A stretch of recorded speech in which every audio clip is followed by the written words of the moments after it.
DPS senior secondary school Ajmer corona से जूझते इस संकट की घड़ी में डीपीएस अजमेर पेरेंट्स के हित में दे रहा है एडमिशन पर आकर्षक छूट, साथ ही स्कॉलरशिप और मंथली फीस पर 20% की छूट। इसके साथ ही बस व अन्य किसी प्रकार का शुल्क अब नहीं लिया जाएगा। DPS Ajmer senior secondary school Tabiji.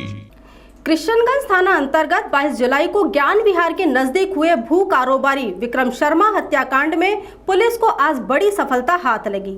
जिला पुलिस अधीक्षक कुंवर राष्ट्रदीप ने बताया कि विक्रम शर्मा हत्याकांड के बाद उनके द्वारा गठित अलग अलग टीमें कार्य कर रही थी, जिसमें एडिशनल एसपी, डीएसपी, सीओ और कृष्णगंज थाना पुलिस शामिल थी, जिनके अथक प्रयास के बाद सीसीटीवी फुटेज खंगालने के बाद वरुण चौधरी गैंग के 2 गुर्गे, जिनमें एक का नाम मोहित सोनी है और दूसरे का चंद्रेश, को अजमेर से ही गिरफ्तार कर लिया गया।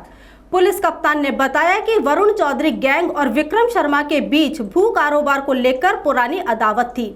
इसे लेकर इस हत्याकांड को अंजाम दिया गया।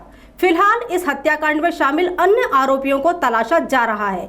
एसपी के मुताबिक हत्याकांड को 4-5 लोगों द्वारा अंजाम दिया गया, जबकि इस गैंगवार में 9 से ज्यादा लोग शामिल थे। आरोपियों ने घटना को अंजाम देने से पहले रेकी की और एक क्राइम सीन तैयार किया। उसके बाद बड़े ही शातिराना अंदाज में इस हत्याकांड को अंजाम दिया गया। आरोपियों द्वारा विक्रम शर्मा के घर से निकलने और घर में पहुंचने तक की रेकी की गई। इसके बाद उस पर मौका देकर ताबड़तोड़ फायरिंग की गई, जिसमें विक्रम शर्मा की मौके पर ही मौत हो गई थी। एसपी ने बताया कि टेक्निकल एविडेंस के आधार पर और भी पहलू हैं, जिन्हें अभी प्रेस के समक्ष जाहिर नहीं किया जा रहा।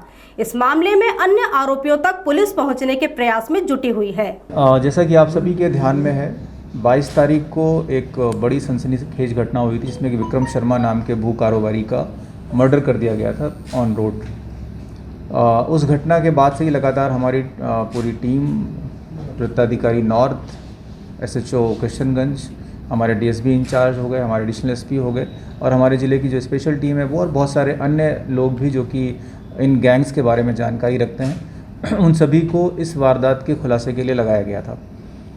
पिछले कुछ दिनों में लगातार मेहनत के बाद में बहुत सारी सीसीटीवी फुटेज उन लोगों ने चेक की, बहुत सारे डिटेल्स निकाले, बहुत सारे गैंग के जो पुराने लोग हैं या फिर इन गैंग से जुड़े कोई भी संपर्क सूत्र रहे हैं, उन सभी से लगातार बात करने के बाद में फाइनली हम उस गैंग का पता कर सके। हालांकि आप में से कई लोग पहले से गैंग के बारे में अंदाज़ा लगा रहे थे, पर केवल अंदाजे के आधार पर हम आगे नहीं बढ़ सकते थे। बहुत सारे तथ्यों को स्पष्ट करने के बाद में ये स्पष्ट हुआ कि वरुण चौधरी गैंग के द्वारा ये घटना कारित की गई।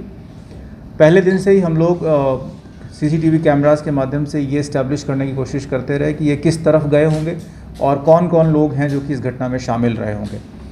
मौके पर लगभग 4 से 5 आदमियों ने फायरिंग की घटना को अंजाम दिया, लेकिन इस पूरे प्रकरण में 8-9 आदमियों के होने की जानकारी हमारे सामने आई है, जिसमें कि कुछ लोगों ने रेकी करना, उसको फॉलो करना, इस तरह की चीज़ों को अंजाम दिया, और कुछ लोगों ने फायरिंग करना, पिस्टल से फायर करना या फिर जो भी वेपन उन्होंने इस्तेमाल किया उससे फायर करने की घटना को अंजाम दिया। इस घटना में 2 इम्पॉर्टेंट लोग हमारे हाथ लगे हैं, जिसमें कि एक का नाम है मोहित सोनी और दूसरा है चंद्रेश नाम का व्यक्ति।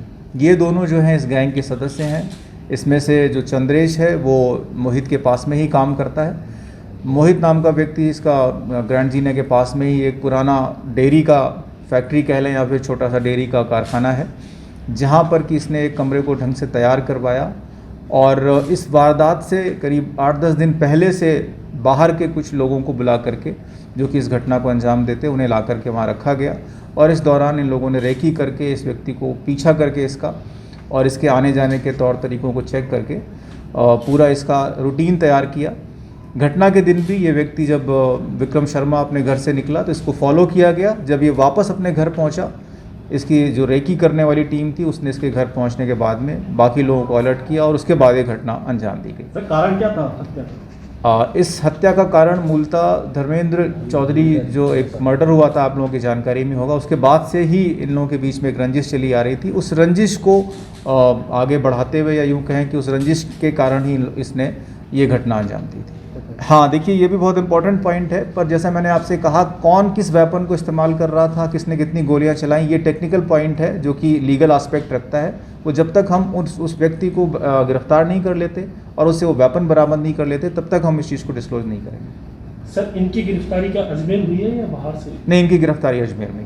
तो क्या अपराधी तत्व जो इनके साथ थे वो लोग यहाँ से अजमेर छोड़ चुके? हाँ, अपराधी तत्व जो है वो जब यहाँ पर बहुत ज़्यादा छानबीन शुरू हुई तो उन्होंने अजमेर छोड़ दिया और इस पूरी प्रोसेस में ये लोग भी अंडरग्राउंड हो गए और इनके भाग पाने से पहले पुलिस ने इनको पकड़ लिया।